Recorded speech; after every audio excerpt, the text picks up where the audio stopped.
Hey guys, it's Maymay, and recently we released our new stamp set that I used on this Valentine card.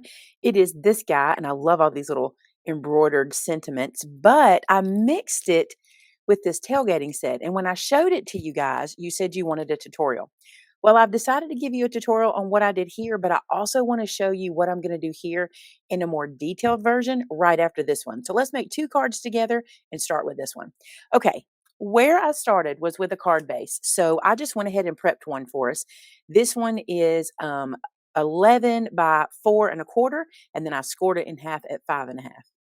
Now, I suggest you fold this. Go ahead and fold it and crease it so you can see where your center is really good. I'm not doing any coloring or anything to this card, really. It looks like I am, but I'm not. And what I'm going to do is just stick this down to my work surface. Now, I can use my little magnets because I have my glass board, so I think I'm just going to do that. I don't have to do a lot to the card, but it's not a bad idea just to kind of stick one in place. Somebody asked me if I would show what these little pieces in the back are for. Do you see where they line up? They kind of just tell you that is an A2 card. I don't know that I ever really need to use those little hash marks in the back, but that's what they do. They just kind of line up the size of your card. All right, what we want to create first is this blue behind our image here to give it that dimension, okay? So that's what we're going to be talking about today, how we use that to our advantage. I'm going to be using my ink den because it holds everything in place, and I'm going to be using this Clear Skies ink on this card. Now, this one is for our next card. Stick around. That one will be right after this in the same video. All right, so what I want to do, let's move this over here so I can have free motion of my hand here. I'm going to go into my Blue Skies ink, and I'm just going to get some onto my brush. Now, something I've learned about these brushes is this little bendy neck works to our advantage. Do you see that? We want to use that to our advantage. I don't want a super heavy hand here. Let me show you what happens if you use a super heavy hand. This is a piece of scrap paper that I have. Let's say I go right down to the head of this brush and I do this. I'm going to get a much harsher color than if I move my hand to the back. It's kind of like when we do our makeup. If you've ever use your makeup brushes this way. If I move my hand to the back and let the neck of this guy work, I'm going to get a much softer blend. Okay. So you see how much lighter, how much more diffused that one is. That's what we're wanting to do here. Okay. So I'm going to put this into, I even hold it at the end when I'm putting it into my ink because I feel like it gets me prepped so that I don't accidentally just blob down on the card. Now, I've made no marking on this card. I just know kind of where I want my stamp to go. So let's start inking. I'm going to start in the middle. And what I'm going to tell you is that when you watch all these videos of people doing this, and it looks like it takes them 2 seconds to get this blend going, it doesn't. It takes longer than that. And here's why. We're laying this ink on top of itself and on top of itself and on top of itself. And we're building up our color. Okay, so it does not happen super fast. If you're using a pigment ink and not a dye, you're going to get this quicker, but I'm using a dye ink. Now, for this particular card, I could use a pigment ink. The way I'm doing this one wouldn't matter. But for the second one we're going to do, the kind of ink you use does matter, and we'll talk about that. So can you see on screen how it's kind of getting there? Let's look at my card and see what I did here. You see how I went a little darker to the bottom and lighter to the top? That's kind of what I want to do here too. So we'll just go right back to our ink, and I'm just going to work down here at the bottom a little more. And it really doesn't matter how low I go because I'm going to layer some cardstock over the bottom down here, and that will eventually be what helps us get some of our shading and our highlighting. All right, as I told you, this is not quick. It takes a minute. So I'm going to spend a little time doing this, but we'll either fast forward it or cut to the next part because you don't want to watch me do this all day. But you just do this until you get the color you desire. And to be honest, a lot of times we might go a little darker than we even need to because we feel like we can't see it. But I want to tell you, once you start laying imagery on top of this, the color will pop even more. All right, couple more blends. So as I was pulling my magnets off of this, I thought I might want to tell you about my glass board. This board was sent to me. You know, I had the black one and they've sent me the white one, and I think this board is gorgeous. And we also have a coupon code if you're interested in picking up a glass board. It'll be in the description. I'm pretty sure it's Maymay20 and it gets you 20% off. Okay, check this out. This stamp is my truck stamp. The one thing you need to do when you're making your little blendy color behind is make sure you pay attention to your stamp and make sure you get enough of the color behind. Okay. I sometimes will just lay my stamp set over where I'm ink blending to kind of see what it looks like. And that usually does enough for me. Okay. So just double check whenever you have your little image, make sure you have enough of the color behind where you're going. All right, let's pick this guy up. I'm using my Misty here because this stamp in particular, many times I want to stamp it multiple times to get a nice, good, dark image. Also, this is dye ink. This is pigment ink. Because I'm not going to be adding anything to move anything, like no alcohol or any water or anything like that, I'm just going to use these two inks together, no problem. So I'm going to send this guy over and we're going to smash it down with our little impressible. And let's see how that looks. It might be enough. See, it's a pretty good image, but I like it to be a little crisper. So I'm going to put this back into place.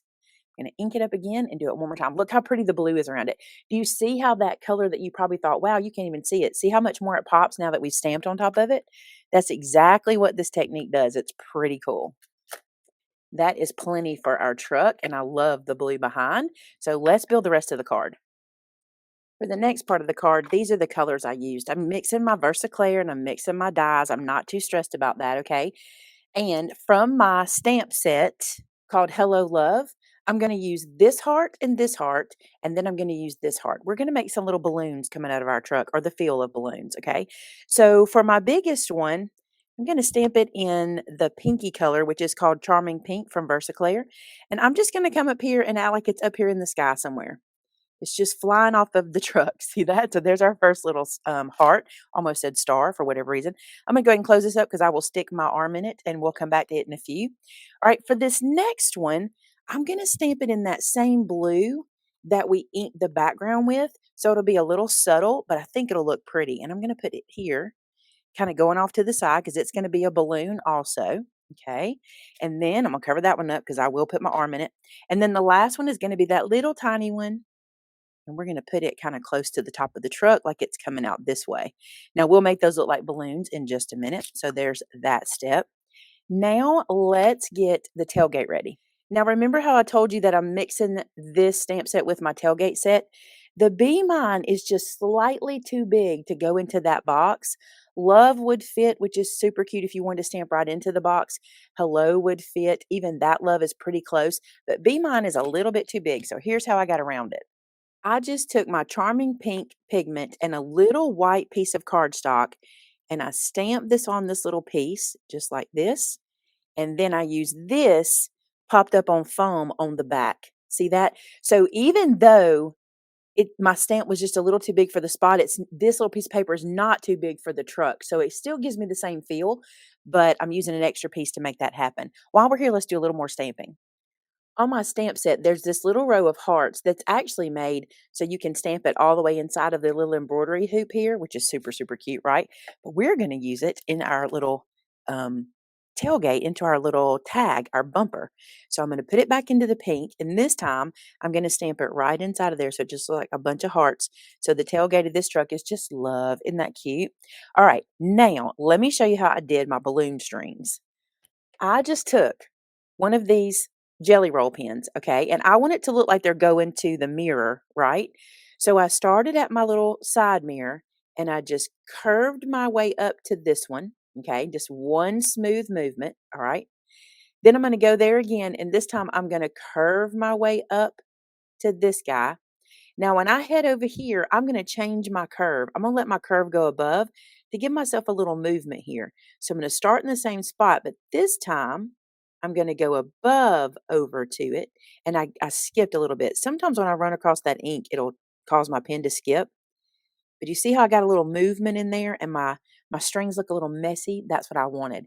Now, at my little balloons, I just did this. I did a little knot and a little string, little knot, little string, little knot, little string. I just thought that added a little something.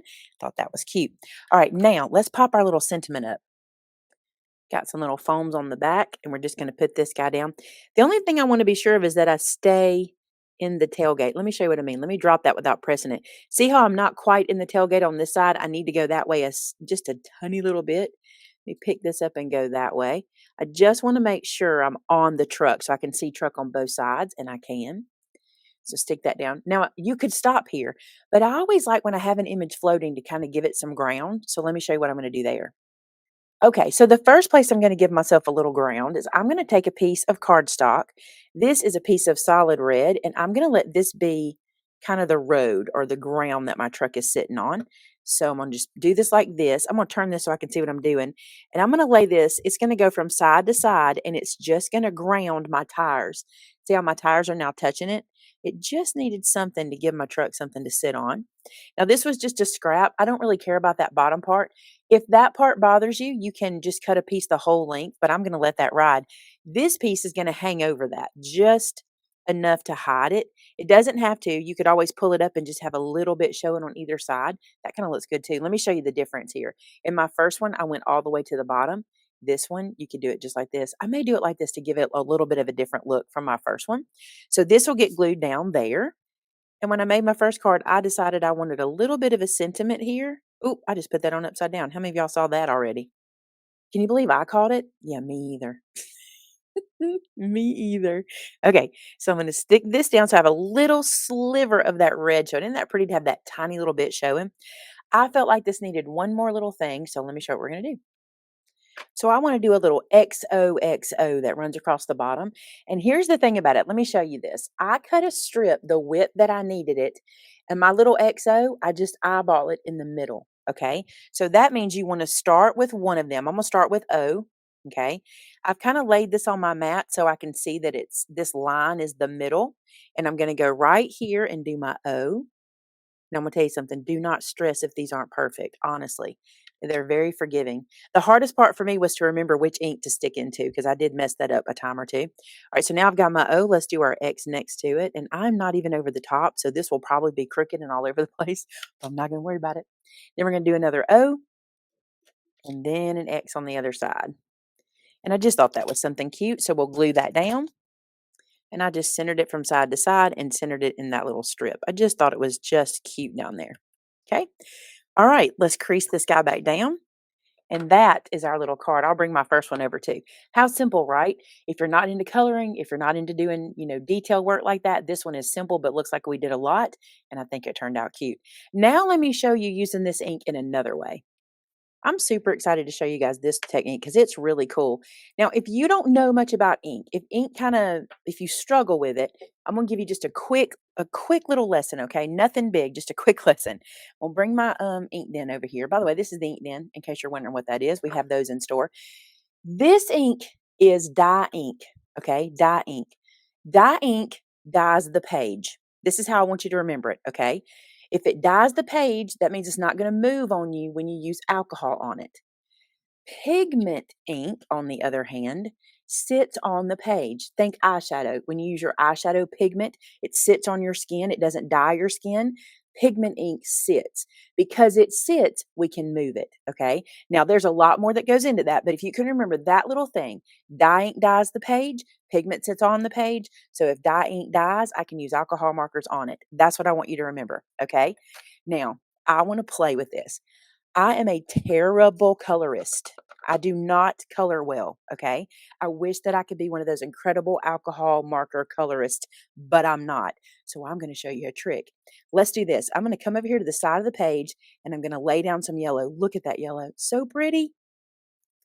So I got my yellow laid down, and now I'm going to take this stamp that's from our Take Flight stamp set, this beautiful floral, and here's what we're going to do. I'm going to be using some Memento Tuxedo Black, okay? Did I say tuxedo? What is that word? Tuxedo. This is dye ink as well. So anytime I want an alcohol marker, I'm going to use a dye ink for that process. So we have a dye ink laid down on the page, and I'm using a dye ink on top. So I'm just going to take this, and I just want to stamp it kind of on and off the page, coming down like this. That yellow you see is going to come from behind my image, and it's going to be beautiful when we get done. I need to take just a second to clean my surface because I've got ink everywhere and I don't want it to get on my page. I even have ink on my hands, so I'm going to use a little sanitizer to clean that off before we go to the next step, because if I don't, I will get little bits of ink from my fingers where I don't want it. Okay, now because I used dye ink in the back and dye ink for my image, I can use alcohol marker and it won't budge. Okay, so I can color this on top of that color and get a really cool effect. These markers are from Colorista. They are the soft tint alcohol markers, and I love them. Now, watch what I'm going to do. I am no colorist. I am terrible at coloring, but when I can find a hack, that's my favorite thing to do. So, look what happens if I flick color in and around this flower on top of that faded yellow in the background. It automatically looks like I am painting or I am watercoloring or I am learning my alcohol markers, which I've never done. I've never been good at that. Look at the movement and just the beauty of that flower with no work, you guys, none.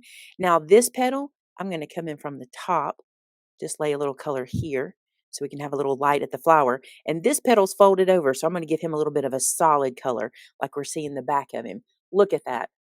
That's how simple that is. Let's do another one. Let's use this. Let's use this blue.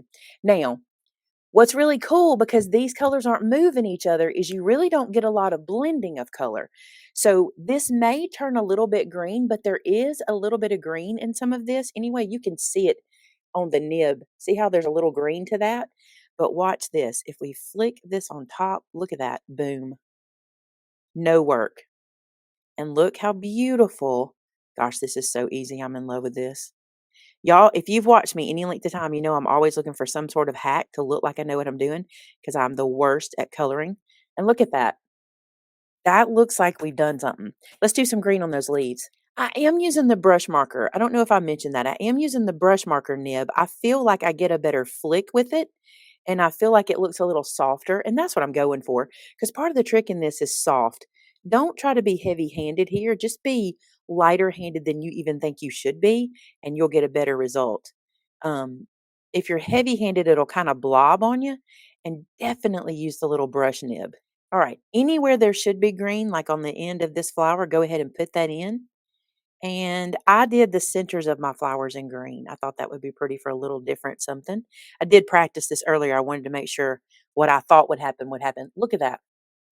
I mean, honestly, I am the worst at alcohol marker coloring, and this just turns out beautiful. Let's do this little um, bloom up here in peach. I'm going to do this side in solid, and then I'll flick in here. And I think I'll do this one in peach at the bottom. I'm going to turn that where you can see. So we're on the back side of this one, so we can be much more solid with our color here. So see that we'll get a much, we'll flick just to the ends of this one.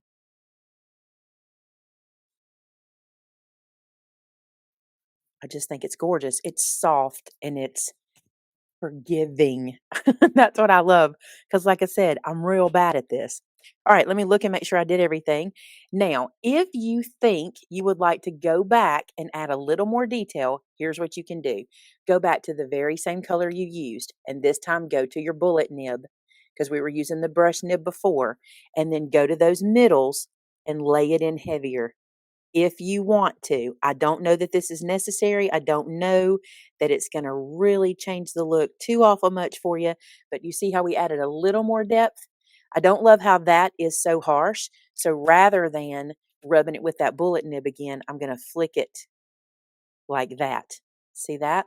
So if you want to add a little more detail, if you want to do a little more color toward the bottom, you can, just laying it on top. But I'm not good at that. That's where I start to mess things up. So I try to avoid it, but now that I've done that one, I've got to do the rest. So I'm going to do that same thing, just add a little more depth to a couple flowers, and we'll get right back together. I think I'm going to make a prediction for 2023. I think pastels may be my thing. I'm so in love with the look of this today. May be a thing for me this year. We'll see. All right, so look how gorgeous that coloring turned out with no work. Now let's finish this up and turn it into a card.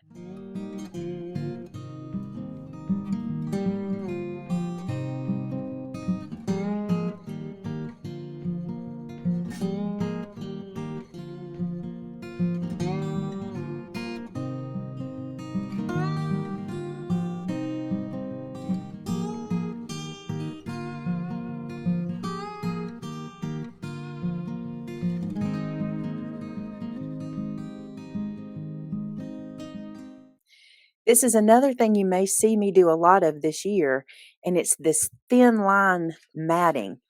I just think it's so stunning. Let me show you what I mean. So this piece I cut down to 4 by 5 1/4, and this piece I cut down to 4 1/8 by 5 3/8 because I just want that thin little bit of blue around it. And do you see how that just makes this pop? I just love that so much. Now this I'll just add to a card base and there you go. That's a card. Let's bring our other one back over. So there you go. Two ways to use that technique. This one, I love using a bold image stamp on top and just making it happen. This one, I'm just going to tell you, it's going to make you feel like a pro colorist. You will feel like you know what you're doing. I hope you enjoyed this one today. Let me know in the comments below what you think of these, which one's your favorite. And if you try this technique, please show it to me. Go to our customer gallery at MaymayMadeIt.com. Share it and let me see either technique, but I really want to see if this changes your coloring, if it gives you another outlet for getting the look of watercolor and good alcohol marker coloring. Hey, you guys, help me get to 400,000 subscribers. If you're watching today and you enjoyed anything you saw, click that subscribe button and let me know you enjoyed it that way. You can also Vinny the video by giving me a thumbs up. And until next time, bye now.